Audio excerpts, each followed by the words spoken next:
네, 반갑습니다. 예배 자리에 오신 여러분들을 진심으로 환영하고 축복합니다.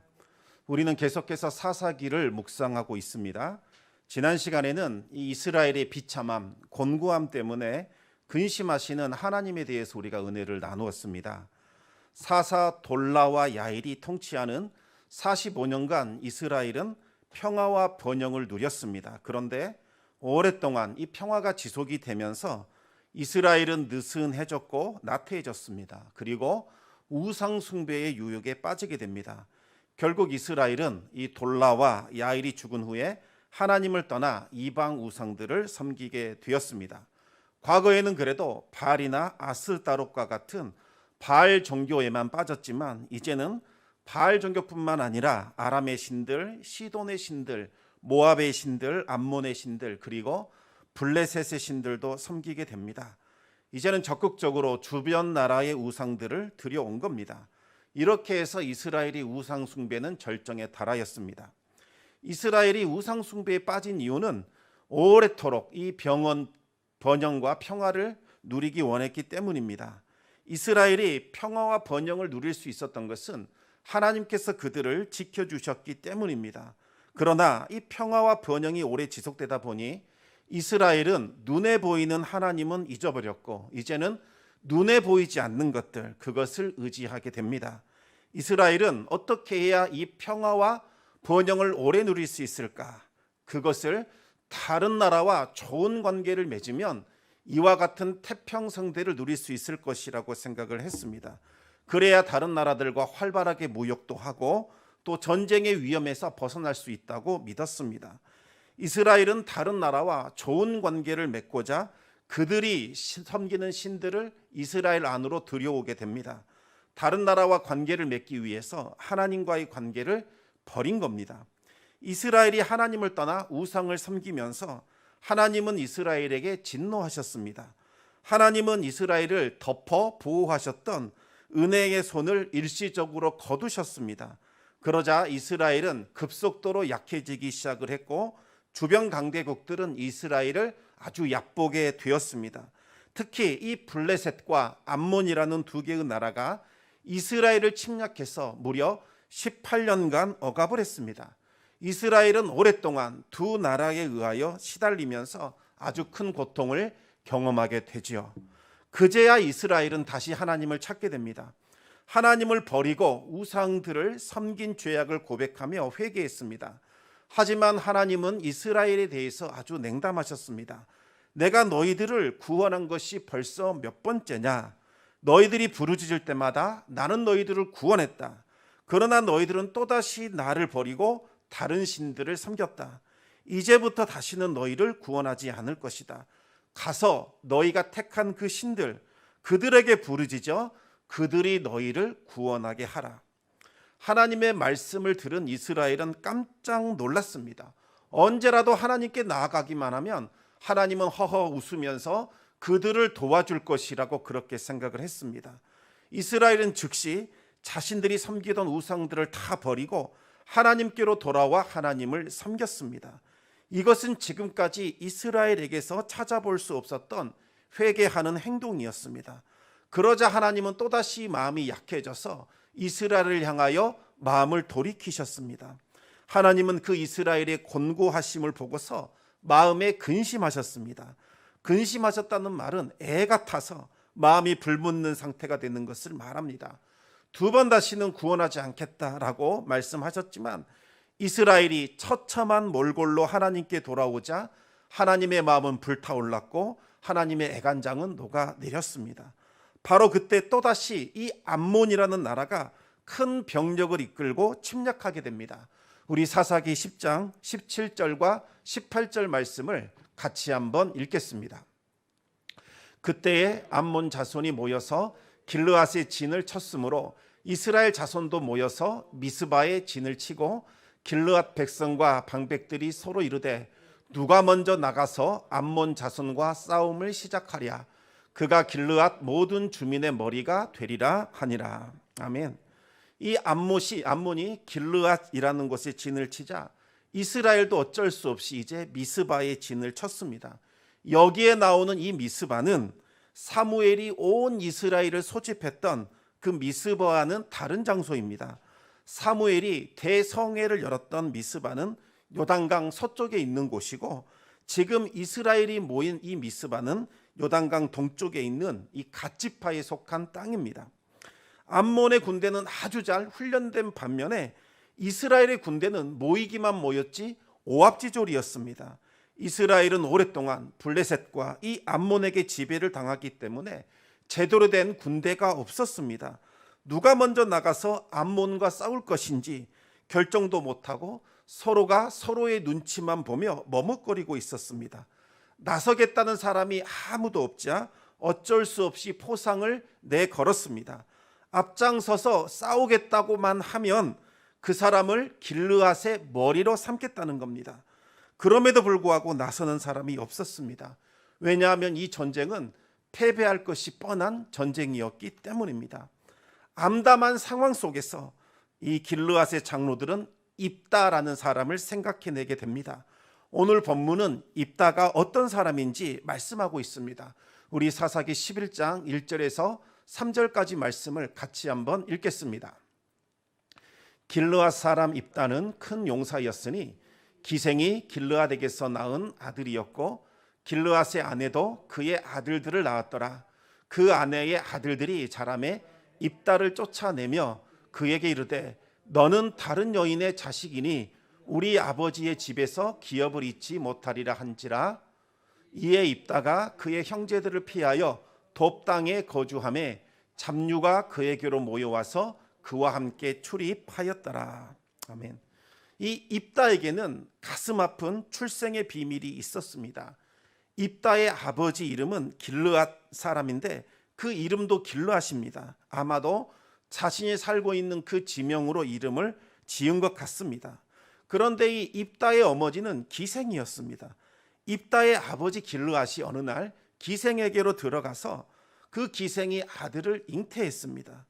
길르앗은 기생이 낳은 그 아들 입다를 집으로 데려온 거지요.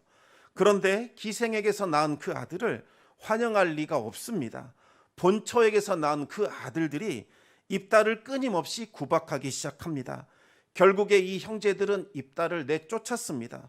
너는 우리의 어머니가 아닌 다른 여인의 아들이지 않냐? 우리 아버지의 유산을 네가 물려받을 수 없다. 이것은 그냥 쫓아낸 것이 아닙니다.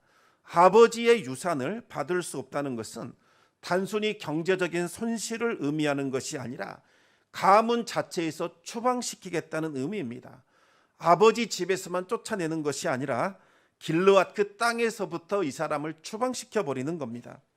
가문에서 추방당한다. 이 시대에는 죽은 사람으로 취급이 되었습니다.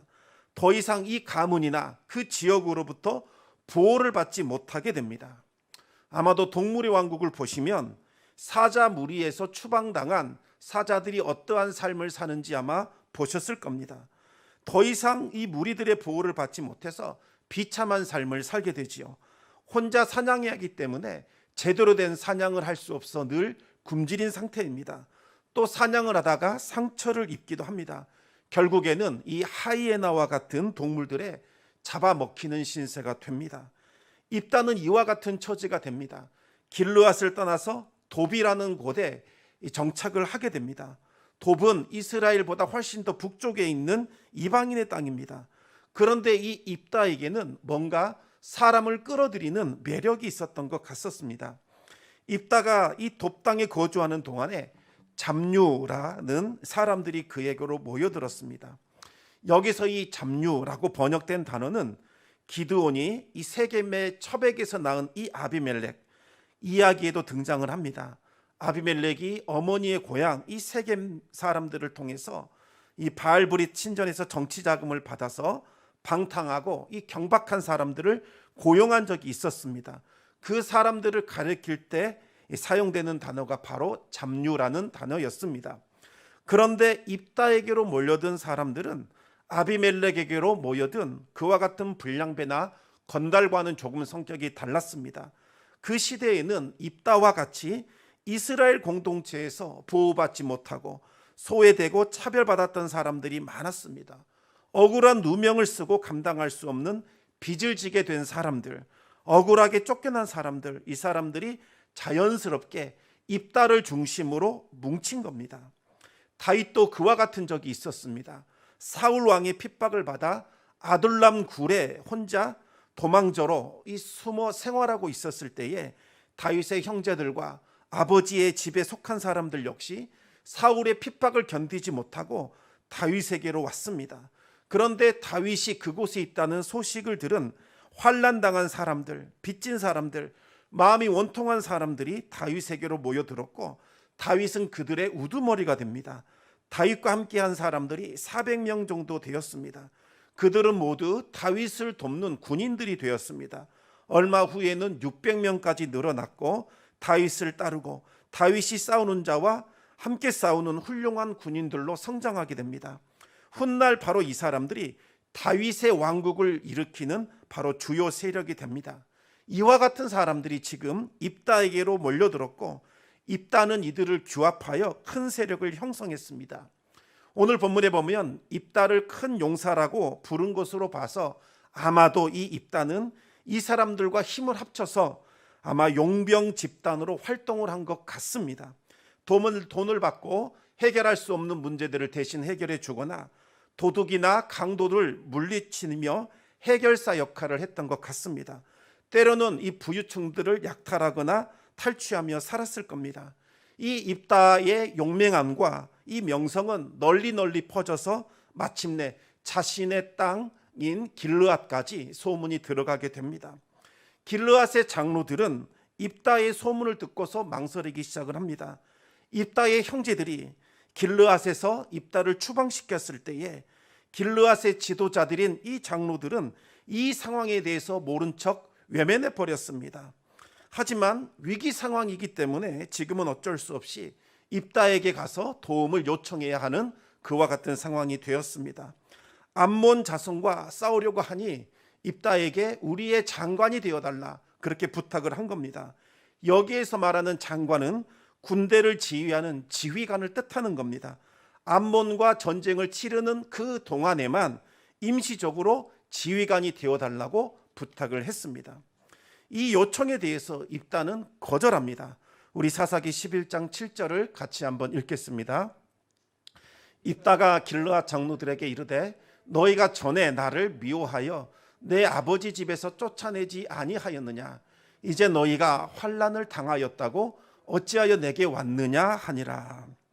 입다의 형제들이 자신을 쫓아냈을 때에 공정하게 일을 처리해 줘야 하는 길르앗의 그 지도자들이 입다가 당한 그 부당함을 외면해 버렸습니다. 어차피 얘는 기생의 아들이니 그냥 모르는 척하자. 괜히 그 길르앗의 형제들과 길르앗의 아들들과 우리가 불편한 관계를 맺을 필요가 있겠느냐 하면서 외면해 버렸습니다. 그런데 이제 어려움이 찾아오니 입다를 찾아와서 도와달라고 요청하고 있는 겁니다. 입다는 그 일을 지적하면서 얼마나 그때 서운하고 아팠는지에 대해서 말을 하고 있는 겁니다. 우리는 비록 입다를 통해서 그의 마음을 듣고 있지만 여기에서 하나님의 마음을 짐작해 볼 수 있습니다. 이스라엘은 잘 살아보겠다고 하나님을 버리고 우상을 섬겼습니다. 더 이상 하나님이 필요 없다고 하면서 그들의 삶 가운데서 하나님을 쫓아내었습니다. 그러다가 이제 위기를 당하니까 하나님께 도와달라고 요청하고 있는 거죠. 그들은 입다의 말을 통해서 하나님의 책망을 듣고 있는 겁니다. 그러자 길르앗의 장로들이 태도를 완전히 바꾸었습니다. 사사기 11장 8절을 계속해서 읽겠습니다. 그러므로 길르앗 장로들이 입다에게 이르되 이제 우리가 당신을 찾아온 것은 우리와 함께 가서 암몬 자손과 싸우게 하려 함이니 그리하면 당신이 우리 길르앗 모든 주민의 머리가 되리라 하매. 아멘. 그들은 이 창녀의 소생인 입다를 조금 경멸하면서 가볍게 여겼습니다. 비록 우리가 심각한 위기 상황이긴 하지만 처음부터 입다에게 머리를 조아리기는 싫었습니다. 그래서 임시 지휘관을 맡아달라고 요청을 한 겁니다. 그것만으로도 입다는 감지덕지하면서 받아들일 것이라고 생각을 했죠. 하지만 입다가 제안을 거절하자 자존심을 굽히고 간절하게 요청했습니다. 군대 지휘관이 아니라 이스라엘의 사사가 되어달라고 요청한 겁니다. 길르앗의 이 장로들의 제안을 받은 입다가 질문을 합니다. 우리 사사기 11장 9절 말씀 계속해서 읽겠습니다.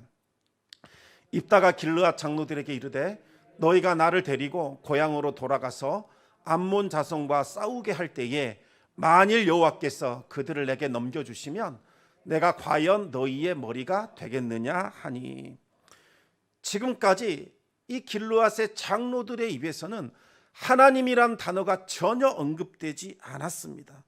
길르앗 장로들이 입다를 찾아간 이유는 입다가 큰 용사인지라 암몬과의 전쟁에서 이스라엘 군대에게 맨 앞에 서줄 것이라고 생각했기 때문입니다.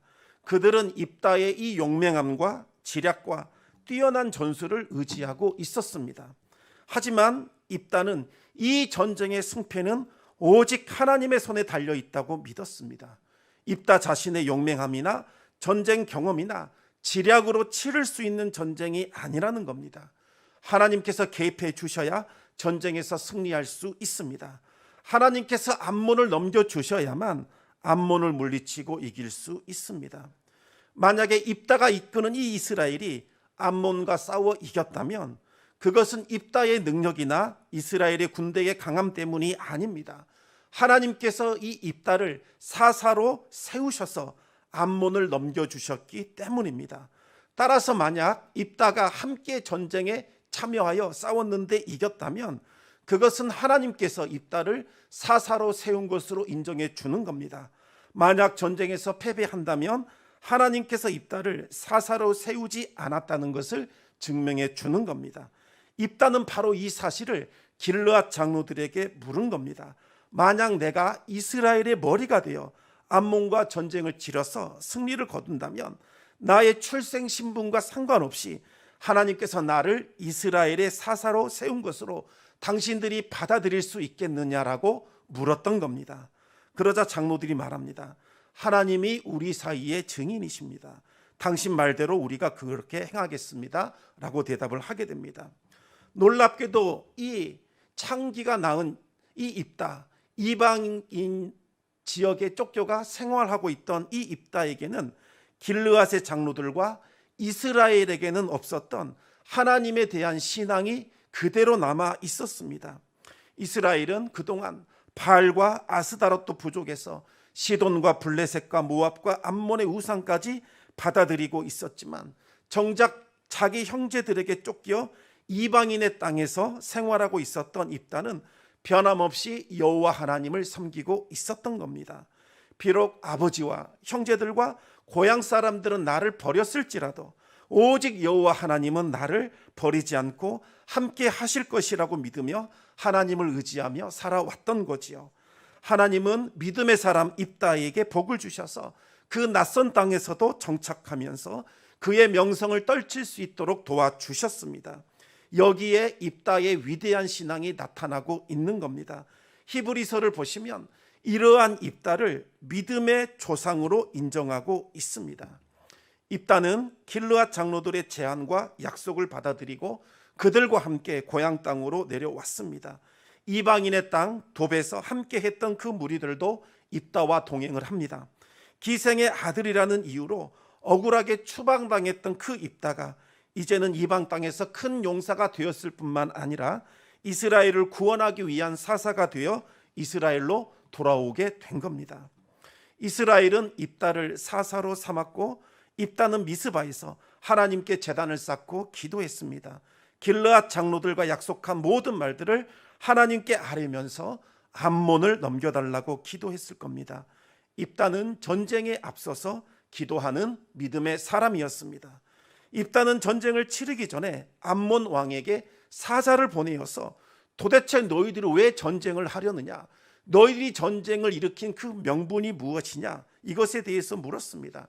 그러자 암몬의 왕이 대답을 합니다. 지금 너희들 길르앗 사람이 거주하는 그 땅 우리들 땅이다. 그런데 너희들이 지금 불법으로 점거하고 있지 않느냐, 그 땅을 도로 내어달라, 이렇게 말을 하는 거죠. 입다는 그 말을 듣고서 출애굽의 역사에 대해서 설명을 했습니다. 암몬이 잘못 알고 있는 역사를 바로잡아 주었습니다. 출애굽을 할 때에 이스라엘은 에돔과 모압의 땅을 지나가고자 했습니다. 하지만 에돔과 모압이 그렇게 하지 말라고 거절합니다. 그래서 이스라엘은 에돔과 모압을 돌아가게 됩니다. 그러던 중에 이 아모리 사람이 살고 있는 땅을 지나가야 했습니다. 그래서 그들에게도 지나가게 해달라고 요청을 합니다. 그랬더니 아모리 사람들은 거절함과 동시에 전쟁을 일으켰습니다. 싸움을 걸어온 거죠. 이스라엘은 어쩔 수 없이 그 아모리 사람들과 전쟁을 치르게 됩니다. 결국 그들을 다 무찌르고 그들의 영토를 차지하게 됩니다. 지금 길르앗이 살고 있는 그 땅은 바로 아모리 사람의 땅이었습니다. 하나님께서 이스라엘에게 주신 적법한 땅입니다. 이스라엘은 300년간 평안하게 거주하고 있는데 갑자기 느닷없이 암몬이라는 나라가 나타나서 그 땅이 우리 것이다 소유권을 주장하며 시비를 걸고 있는 겁니다. 만약 거짓된 명분으로 싸움을 걸어온다면 하나님께서 너희들을 심판하실 것이다. 암몬이 입다가 그렇게 경고를 합니다. 그러나 이 암몬의 왕은 입다의 말을 듣지 않고 전쟁이 시작이 됩니다. 하나님은 입다에게 성령을 부어주셔서 그를 사사로 세우셨고 암몬에게서 이스라엘을 구원하게 됩니다. 오늘 본문은 여기까지의 내용을 다루고 있습니다. 이제 말씀을 맺겠습니다. 입다는 자신의 의지와 상관없이 불우한 환경에서 태어났습니다. 누군들 기생에게서 태어나고 싶었겠습니까? 그리고 어린 시절 또 어쩔 수 없이 형들에게서 미움을 받아 이방 나라의 땅으로 쫓겨가는 그와 같은 아픔을 겪게 됩니다. 이와 같은 상황이 된다면 많은 사람들이 자신의 처지를 비관하면서 자포자기합니다. 불평과 원망의 삶을 살아가게 됩니다. 하지만 입다는 하나님을 믿고 의지함으로 자신에게 주어진 환경 속에서 최선을 다했습니다. 언젠가 하나님께서 자신을 부끄럽지 않게 세워주실 것을 믿었습니다. 결국 입다는 자신의 이름이 의미하는 그와 같은 인생을 살아가게 됩니다. 입다라는 뜻은 그가 열 것이다, 그가 자유롭게 할 것이다, 이런 뜻을 가지고 있습니다. 이제 입다는 새로운 사사가 되는 자격을 열어놓았습니다. 이제부터는 출생신분과 상관없이 하나님의 백성이라는 정체성을 가지고 있고 오직 하나님만을 믿고 따른다면 누구라도 사사가 될 수 있는 새로운 시대를 입다가 열어버렸습니다. 이제부터 이스라엘의 사사가 될 자격은 그 사람의 태생이나 신분에 따라 결정되지 않습니다. 어떤 믿음을 가지고 있느냐, 이것만이 중요합니다. 그동안 야일의 아들들이나 길르앗의 그 아들들처럼 적법한 혈통에서 태어났다 할지라도 하나님이 전쟁의 주인이시오 하나님께서 우리를 위해 싸우신다는 그 고백이 없다면 그는 이스라엘을 이끌어갈 사사가 될 수 없게 됩니다. 성도 여러분, 하나님은 우리가 지금 만나고 있는 모든 전쟁에 직접 참여하시며 우리를 위하여 싸워주시는 분이십니다. 우리가 하나님을 믿고 하나님을 의지한다면 우리가 처하는 이 어려움과 환경 속에서 능히 승리할 수 있습니다. 이것을 아는 것이 중요합니다. 그리고 이것을 믿고 순종하는 것이 중요합니다. 하나님은 이것을 믿고 따르는 사람을 사사로 세우셔서 구원의 역사를 베풀어 주십니다. 입다처럼 온전한 믿음으로 순종함으로써 매일매일 우리의 삶 속에서 일어나는 영적 전쟁 가운데 승리를 거둘 수 있는 성도들이 되시기를 우리 주님의 이름으로 축원합니다. 이 시간 우리가 말씀을 기억하며 함께 기도하는 시간을 갖도록 하겠습니다. 날마다 우리 앞에 놓여 있는 어려움들을 보게 됩니다. 단순히 어려움이 찾아온 것이 아니라 여기에는 영적 전쟁이 포함되어 있습니다. 우리가 이 모든 환경들을 하나님의 눈으로, 하나님의 관점으로 바라볼 수 있어야 합니다. 하나님께서 이 전쟁에 참여해 주시면 우리는 승리를 거둘 수 있습니다. 나의 지혜로, 나의 능력으로 내가 알고 있는 사람들을 동원해서 이 문제를 해결하려고 하지 마시고 하나님 앞에 먼저 아뢰시기 바랍니다. 하나님, 이 전쟁을 통하여, 이 상황을 통하여 하나님의 능력과 권능이 나타나게 해 주십시오. 사람의 힘으로는 해결할 수 없는 이 문제를 하나님께서 개입하여 주셔서 이기게 하여 주시기를 원합니다. 그와 같은 고백을 드리시기 바랍니다. 그러면 하나님께서 입다에게 성령을 부으셔서 그에게 놀라운 권세와 능력을 주셔서 그 문제들로부터 구원해 주신 것처럼 하나님께서도 우리에게 이 상황들을 이길 수 있도록 인도해 주실 것입니다. 이 시간 우리 앞에 놓여 있는 이 환경들을 다시 한번 기억하시면서 하나님 우리에게 힘과 능력을 주셔서 능히 이길 수 있도록 도와주시옵소서. 이 시간 기도함으로 주님 앞에 나아가겠습니다.